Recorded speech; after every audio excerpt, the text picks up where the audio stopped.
Assalamualaikum warahmatullahi wabarakatuh. Pada pertemuan kedua ini kita akan membahas isim dilihat dari aspek jumlah. Yang pertama, isim mufrad. Pengertiannya madalla ala wahidin aw wahidatin. Kata benda yang menunjukkan pada tunggal. Setiap kata yang menunjukkan pada tunggal, baik berupa manusia, hewan, tumbuhan, ataupun benda mati, maka dalam bahasa Arab disebut dengan isim mufrad. Contoh yang menunjukkan pada orang, waladun, seorang anak. Yang menunjukkan pada hewan, ibilun, satu unta.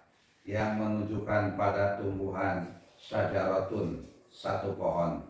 Yang menunjukkan pada benda mati, kursiun, satu kursi. Yang kedua, ada yang disebut dengan isim musanna.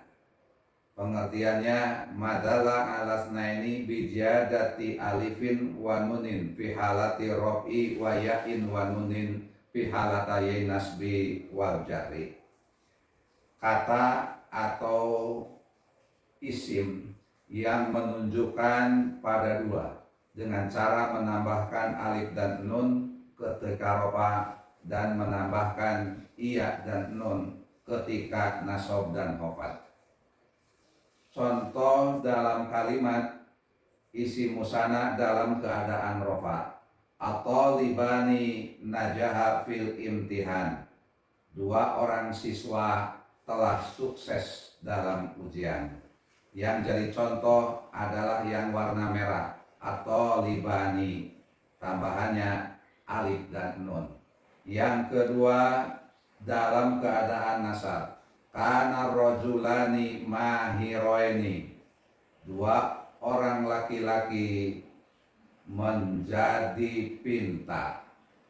Yang jadi contoh adalah kata mahiroini.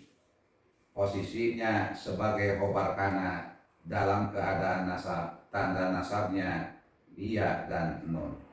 Yang ketiga adalah dalam keadaan khofat atau jar. Contohnya yaktubu talibani darsa fil kurosataini. Dua orang siswa sedang menulis pelajaran di buku tulis. Yang menjadi contoh fil kurosataini dalam keadaan khofat karena dimasuki huruf jar yaitu fi. Tanda khofatnya iya dan nun. Kemudian yang ketiga adalah isim jama'. Isim jama' ini terbagi kepada tiga. Yang pertama disebut dengan jama' mudzakkar salim. Pengertiannya majumi'a bi ziyadati wawin wa nunin fi halati raf'i wa ya'in wa nunin fi halatay nasbi wal jarri. Kata yang dijamakkan dengan cara menambahkan waw dan nun ketika rafa dan menambahkan iya dan nun ketika nasab dan khafad atau jar. Contoh dalam keadaan rafa dalam kalimat yusallil muslimuna fil masjidi. Orang-orang muslim sedang sholat di masjid. Yang jadi contoh adalah kata al-muslimuna. Contoh dalam keadaan nasab, innallaha yuhibbut tawwabina. Sesungguhnya Allah mencintai orang-orang yang bertobat. Yang jadi contoh adalah kata at-tawwabina dalam keadaan nasab. Tanda nasabnya adalah iya dan nun. Kemudian dalam keadaan khofat atau jar, fahimtu darsa minal muallimina. Saya memahami pelajaran dari para pengajar. Yang jadi contoh minal muallimina itu contoh dalam keadaan khofat. Tanda khofatnya iya dan nun. Kemudian yang kedua adalah jama' mu'annas salim.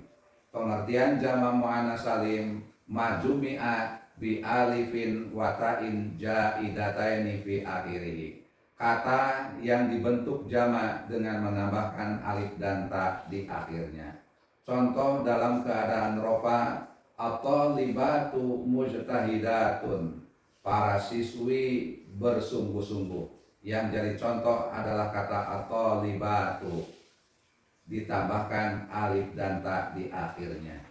Contoh dalam keadaan nasab, innal hamilati sabiratun alal amal.